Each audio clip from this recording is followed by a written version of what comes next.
Okay. Be positioned, I'll write down. Thank you.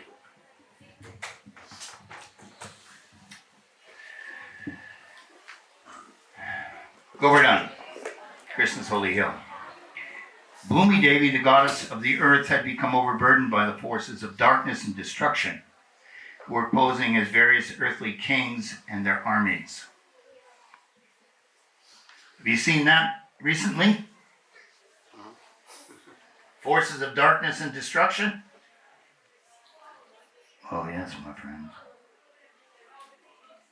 Did it come crashing to an end? No. It still goes. Our Ukrainian brethren will tell you, because they are suffering direct results of the forces of darkness and destruction. I don't care what side you're on, it does not matter. It's the innocent suffer. That's the point. So Bhumi Devi approached Lord Brahma and asked him to ask Vishnu, or God himself, to relieve her burden.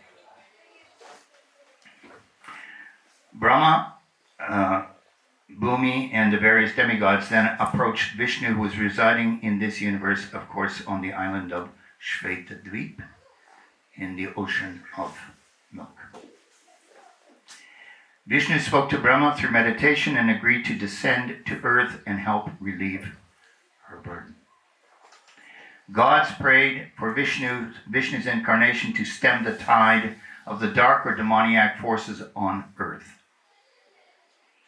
However, they did not know exactly when he would appear or in what form.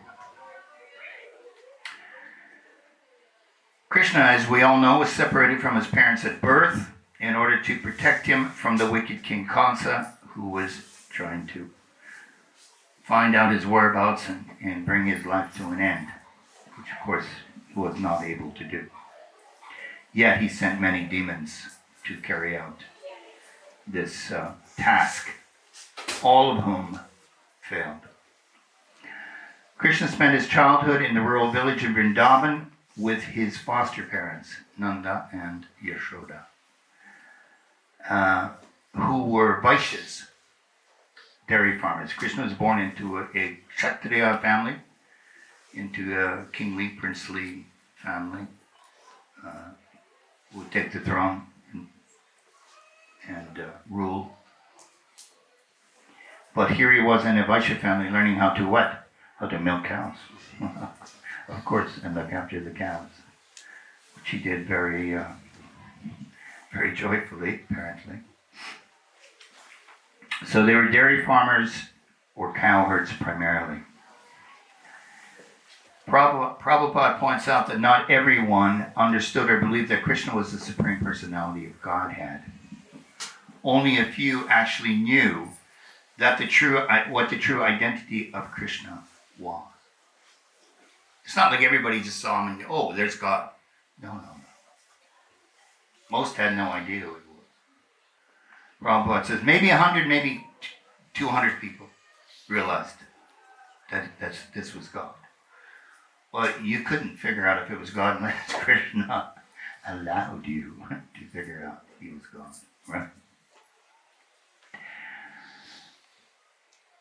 Even Indra, the king of the demigods, and Brahma, who had requested Vishnu to appear on earth, doubted that this little cowherd boy of Vrindavan, Krishna, was God himself. They didn't believe it. They wondered about it. They thought they'd test that, of course. That's part of the Govardhan story. Since they lived in an agricultural community, Nanda Maharaj and the cowherd community of Vrindavan would typically, year upon year, pay tribute to the rain god, Indra. Indra, each year at the harvest time, Nanda Maharaj's riches were measured in grains and livestock, not in coins. He had 900,000 cows. And nobody said anything about global warming. Can you imagine? We don't have a problem here with, what's the other word they use for global warming? Climate change, thank you. No problem with that. Why? Because global warming and climate change are caused by these, what do you call them? Metal birds in the sky. Yeah, yeah. What do you call them? Airplanes. What? Chemtrails? Chemtrails. Chemtrails. That's what's been heating up the sky. Not 900,000 down. Sorry. So grains, vegetables, and milk products are the symbols of true wealth. Not paper money. And not manufactured coins by the government of whatever country. That's not wealth. Gold is wealth. Silver is wealth. Gems are wealth. Land is wealth. Food is wealth. Since I was a devotee way back, as I recall, in 1972, Prabhupada was saying, you have to produce your own food. Get places in the countryside and develop your community and produce your own food. Well, if you thought he was kidding back then, what do you think now? It's a bit more sobering, that statement now, isn't it? It's becoming very tangible now. Because there's many demoniac things going on in our world. And if you think there isn't, then I suggest that you gently wake up and see things for what they are. Excuse me.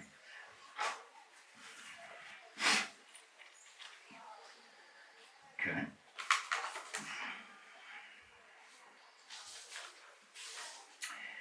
In Kali Yuga, instead of protecting the cow and acknowledging her as the universal mother symbol, we protect and worship whom? Dogs. Cats, dogs, whales, dolphins. Well, yeah, we should look after cats, dogs, whales, and dolphins. Of course. But why not mother cow? You tell people, oh, yeah, but the cow is sacred. What is the sacred cow business? It's a symbol. Symbols have power. Symbols have meaning. You take any flag of any country, yeah? You go over to any country, take their flag down off the pole and start stomping on it or lighting it on fire. Tell me what's going to happen with the people there. They're going to grab you and they're going to take you to the police station and I don't know what else. Why will they do that? It's just a piece of cloth. No, it's a symbol of everything those people have been through, of everything it means to them, of everything it represents for those people historically, culturally, and in their civilization. Yes or no? So the cow is a symbol of the mother. Why would she be a symbol of the mother? Because of her milk. The best food next to breast milk, correct me, is mother's, next to breast milk is cow's milk. Correct? Yeah. And they say nowadays, and we know this is true nowadays, oh, I can't assimilate dairy. Lactose intolerant. Lactose intolerant. I got this problem, I got that problem. You probably do. Why do you? Because the cow has poisoned her milk for you? No, because they've shot her full of injections of every kind of antibiotic and I don't know what all. And of course, that will, over a period of many years, have an adverse effect on your system, especially if you're sensitive. Yes or no? So we're saying, yeah, but cow's milk's no good for you. Well, maybe not now, unless you get devotees cow's milk that hasn't been injected with a bunch of poison. Okay. That's why we protect the cow. Harvest traditions. This is time of harvest, correct? In most countries. In the ancient Druid and ancient Irish tradition, sauna, this is the time of sauna, celebrates the dead with a festival on October 31st. Why the dead? Well, it's the end of a cycle. People say, well, you're killing vegetables, you're killing fruits, you vegetarians, they have a cycle. If you don't pick the fruit off the tree, it'll fall off and rot at this time of year. Yes or no? Yes. If you don't pick your vegetables from the garden, what will happen to them? Same. There's a growing season and it becomes ripe, and now is the time it becomes ripe, so we harvest. We harvest the grain, the crops. Yeah? Simple. So, going back to, yes, so sauna for the Irish usually features a bonfire. Well, in this part of the world, they get real excited about bonfires in Belfast, as I have seen. Maybe overexcited. This marks the end of the harvest season. Okay, so what's all this got to do with Govardhan? Indra liked his yajna being performed by the residents of Vrindavan year upon year. Nanda Maharaj, Krishna's father, Nanda, foster father, was king of the cowherds. He argued that it is our duty as citizens to pay tribute to the demigods for services rendered, just as nowadays we pay taxes to the government for services rendered. Well, we don't always get those services that we're looking for, but we pay taxes nonetheless. I know I do.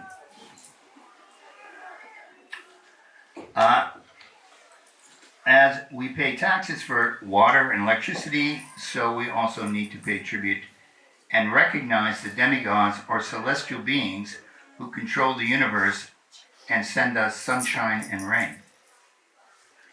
Those are Prabhupada's words. That is what Nanda was doing. Of course, there's a higher spiritual understanding. And that is that the worship of God himself, Krishna, will automatically include the lesser gods or devas, or if you like, angels or archangels, whatever you ascribe to. The principle of watering the root of the tree. You don't water the flowers of the tree, the blossoms. You don't water the buds. You don't water the fruit. You water the base, the roots of the tree. And everything blossoms. You worship God, everything else benefits. Very simple. Prabhupada taught us that from the beginning.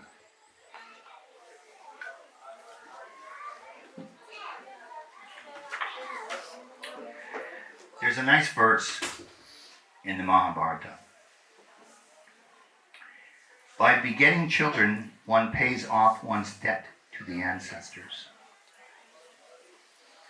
By studying the Vedas or the holy books, one pays off one's debt to the sages who composed those books. And by performing sacrifice, sacred acts such as meditation, fasting, Agni Homa, chanting mantra, or prayers of praise and gratitude dedicated to Radha Govinda, one pays off one's debt to God. If you go direct, then we are less concerned about the demigods, for example. Bhagavad Gita, chapter 7, Kamaistaista Hritagyana Prapadyante Nyadevataha. Those whose intelligence has been stolen by material desires will bow down to the demigods. One oftentimes can get one's material desires met or fulfilled more quickly through worshipping demigods. Is that a fact? Apparently so. But if you are a gross materialist, then that's probably the best path. But we are not gross materialists here.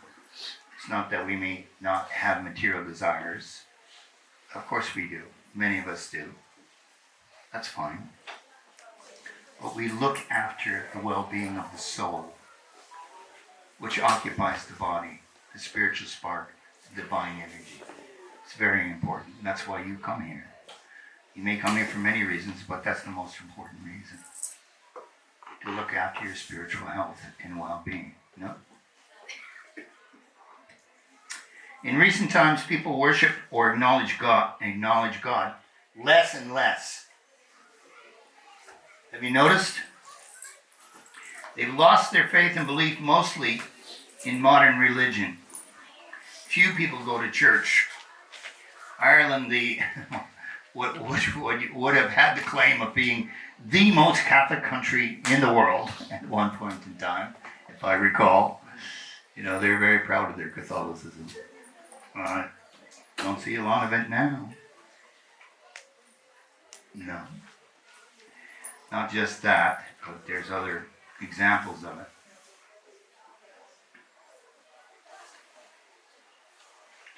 So what have we taken to doing? We have taken to.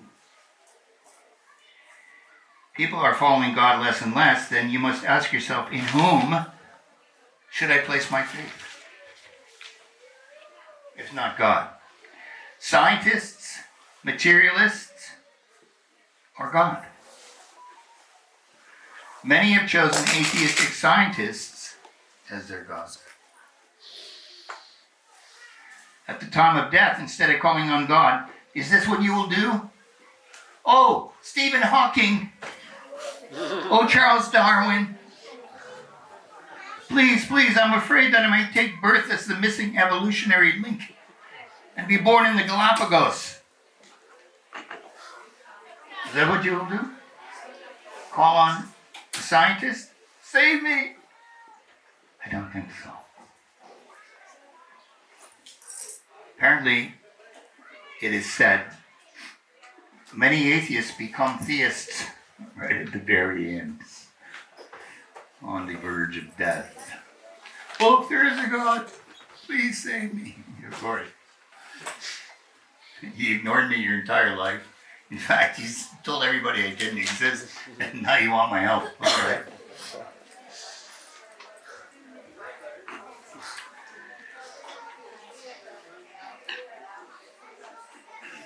Prabhupada says, faith or Shraddha can be changed.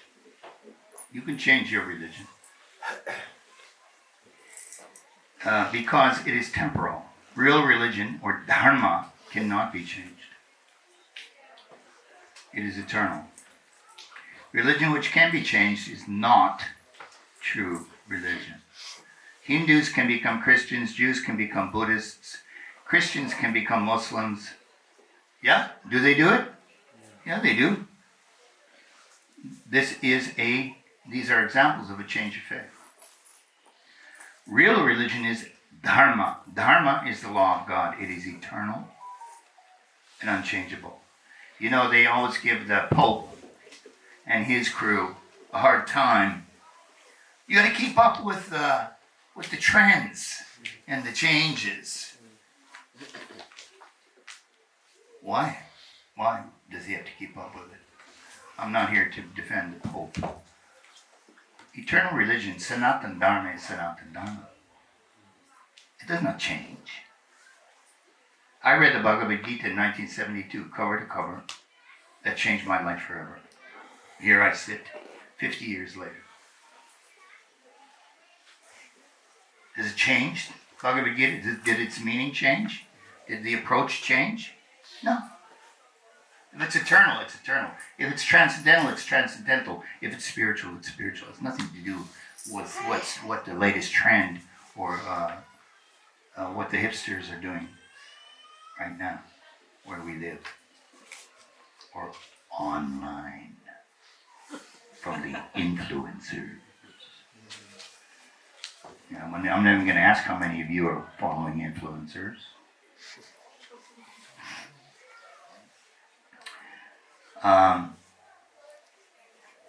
Eternal religion, Prabhupada continues, or Sanatana Dharma is recognized always and in everything as what?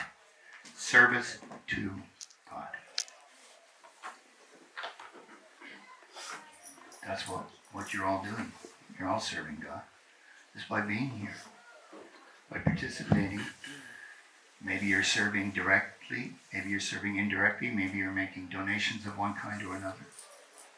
Maybe you're helping devotees. I don't know what you might be doing. It's all service. It's all service.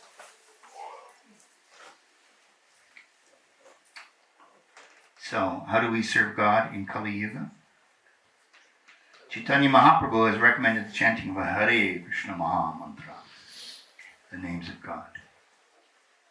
Why? Because we are, no offense my friends, we are dull, we are lazy,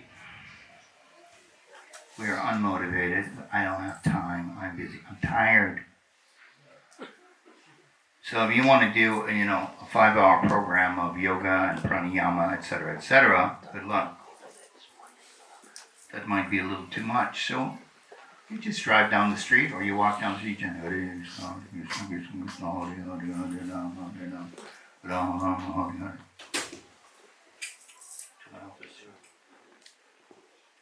There it is. I was just with my son. My son joined me in New York. And he's now chanting rounds. So I was very pleased to hear that. And he's turning into a wonderful devotee, which I always knew he would, when the time was right. It's not that he wasn't before, it's just that he was, he was busy doing other things, like many of us have been. And he gave me this little tally counter that he got in Amazon. I've used those clickers. People don't want to hear you click. They like to. This one's silent. So he gave that to me. I can click away, if I don't want to use my Japa bag. Anyway. It came from my son. That means a lot to me. Yeah, I know he's 44. Okay, but it doesn't matter. We get there when we get there, my friends. So, we chant Hare Krishna. This is a transcendental sound vibration from the spiritual realm. It is not some form of religious ritual to appease God. It has purificatory relevance since it will do what?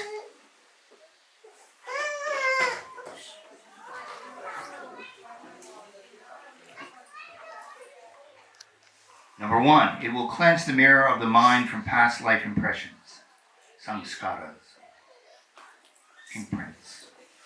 How many samskaras do you have? You'll need this tally counter to start going click, click, click, click, click, to figure out how many samskaras you've got pressed into that brain of yours from how many lifetimes. Sarga koti sahasrani maranantasu murtishu. Beings spend hundreds of thousands of lifetimes in various species. All of these lifetimes lead to death.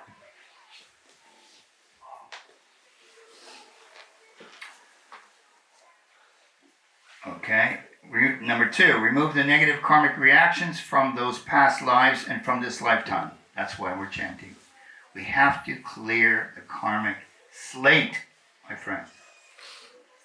Two things, at death, two things you have to remember. Yeah?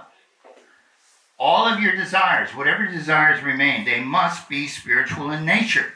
They must be connected to Krishna. They must be connected to the soul. You cannot have one desire connected to this material world. Because, I just want to have it. Give him a body. Set him up. Off he goes. Give her a what? Oh no, she doesn't get a human body. She gets a horse. She gets a horse. Why? Why did she get a horse body? It actually says in the Vedas, if you take money, you take a salary, or you get paid, and you don't carry out your duties, you will be born in the next life as a horse. I actually read that in the Mahabharata. So I'm not sure about that, but you probably don't want to be born as a horse, I dare say. So if you're working for somebody, make sure they get their money's worth, okay? Just a little side note for you there. And number 3, spiritualize your being.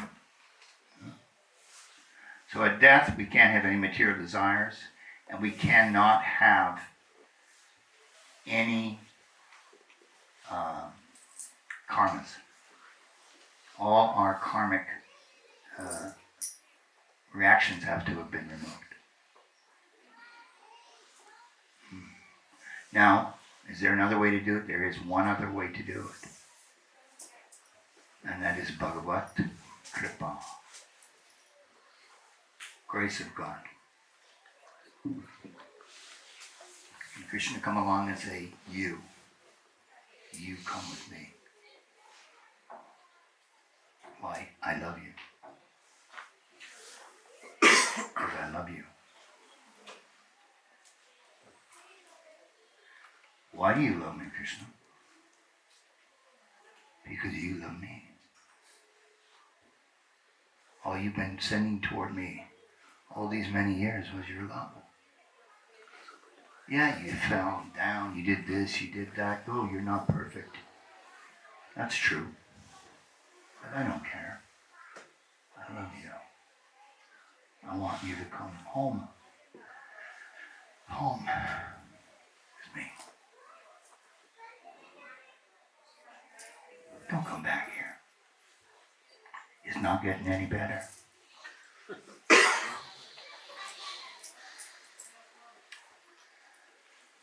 So, the big question.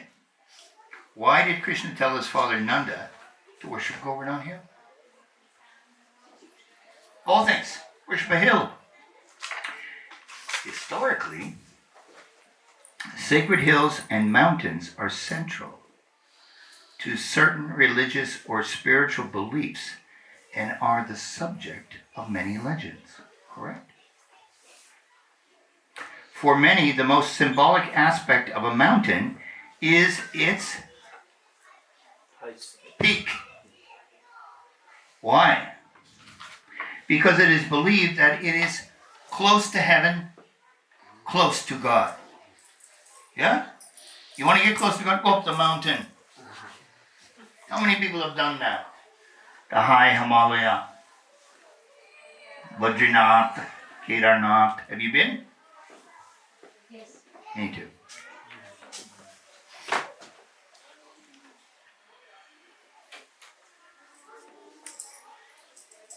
Many religions have traditions centered on sacred hills or mountains which are considered holy or related to famous events, such as Govardhan Hill. Mount Kailash, the abode of Shiva and Parvati, correct? Also considered sacred. How about Uluru? You know Uluru? Ayers Rock in Australia. Right in the middle of Australia is Uluru. Sacred to who? The Aboriginals. Where did the Aboriginals come from? Do you know? South India, my friends. Oh yes. That civilization is 60,000 years old. I went on a walkabout in the bush with an Aboriginal elder back in the 90s. We slept under the stars, being careful that we wouldn't get bitten by the brown snake, which is the deadliest snake in the world, in case you're wondering. And we're sleeping out there under the stars on what do they call that thing they sleep on? Hammock? No. It's got a special name, an Aussie name. Anyway, yeah, Uluru is a sacred mountain. Yeah, I was talking about the Indian descent. Aboriginals have different languages were, what do you call it, dialects. And some of them are exactly the same as, I don't know if it's Telugu or Andhra, I don't know. If you decline the noun or do the verb, it's some of the same pronouns from South India. It goes back that far. Because the Indian civilization, my friends, in case you don't know, especially the Indians, who's been here longer? Hello. You. Okay. What is the exoteric and the esoteric reason for the worship of Govardhan Hill? Why would we worship a hill?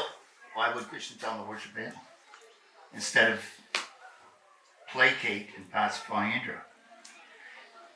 Krishna was 7 years old. Don't forget, he was a 7-year-old boy. It's not like this guy was a graduate from Yale University or Oxford. He was a child. He says, we need to worship Govardhan. And he had to convince his father and all the cowherd men to direct their worship and all of their sacrifice and everything they were going to spend or provide for that yajna toward Govardhan Hill. Because, why? It sustained the cows as a source of grass and water. That's why. That was the exoteric reason. That was the so-called obvious reason. What's the esoteric reason? The esoteric reason was that Govardhan Hill is non-different than Krishna himself. Krishna is Govardhan Hill. How could Krishna be Govardhan Hill? He energetically had entered into it.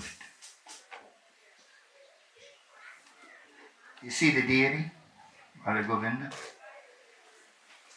Why on earth would you worship that deity?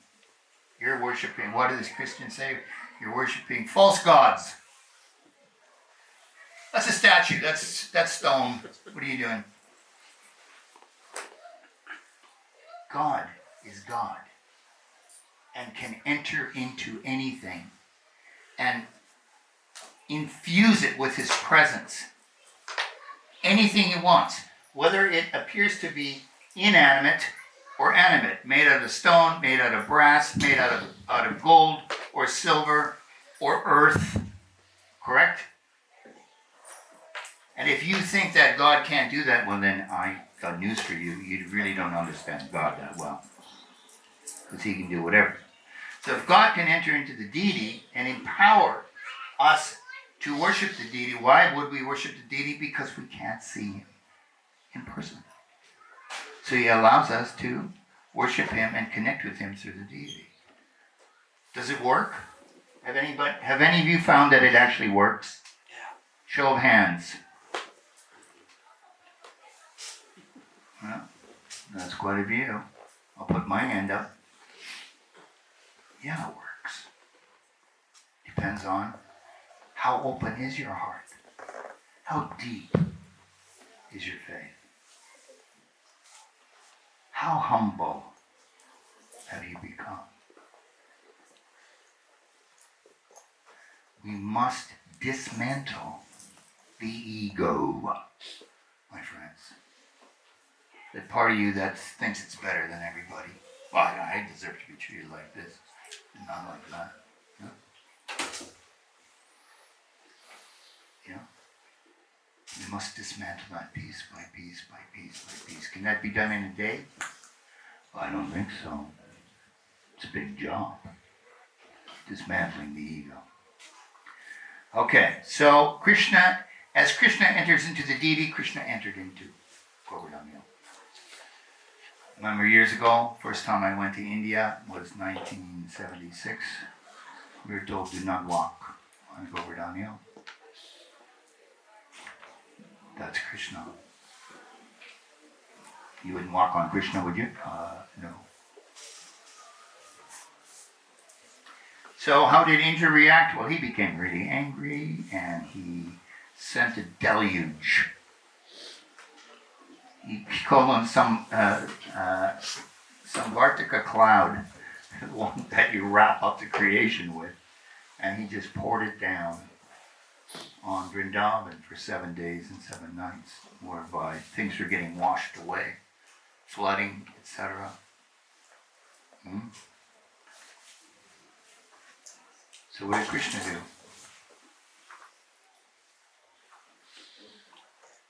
He lifted Govardhan Hill. What, like it? No. Like this. Little finger, left hand. Now it became the umbrella. Functional, practical. And everybody gathered underneath it. Govardhan Hill is what? 5 to 6 miles. In diameter. I mean, it's big. And he held it up for 7 days and 7 nights. 7 years old, 7 days, 7 nights. Law of sevens. The universal law of sevens? Do you? Huh? 7 is a very, very mystical number, my friends. You don't know it? How many days in the week? How many chakras in the body? How many colors in the spectrum? How many notes in the octave? 7. I know it says octave. It's 7. Yeah, how many glandular systems in the body? 7. How many major planets are there? From Sun to Saturn? 7. Yeah. Long 7. Big one.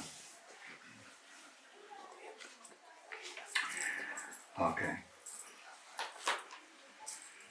Krishna lifted Govardhan Hill as easily as an elephant lifts a lotus flower. And held it up. And what did he, as Bhagavan, with the 6 opulences, what opulences did he manifest in that act? 2 in particular. Virya, all-powerful, and Jnana, omniscient. In what sense? He knew what Indra would do. He knew how Indra would react, because Indra's ego was flipping out.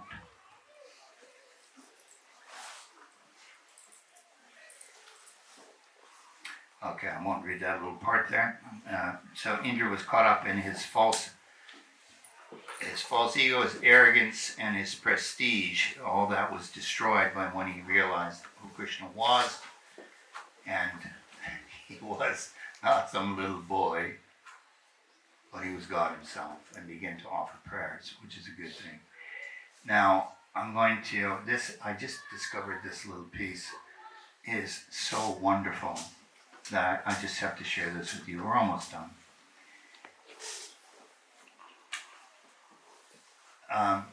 The cowherd men addressed Nanda when they were deciding whether to worship Govardhan Hill as opposed to do Indra's yajna. And they said, "My dear Nanda, we do not know why. We are so attracted to your son, Krishna. We don't know why. We want to forget him, but it's impossible. Why are we so naturally affectionate toward him? Just imagine how wonderful this is. On the one hand, he's only a boy of 7 years old. On the other hand, there's a huge hill like Govardhan, and he lifts it so easily. Oh, Nanda, we're in great doubt. Your son must be one of the demigods. At the very least, he's not an ordinary boy. Perhaps he's the Supreme Personality of Godhead himself."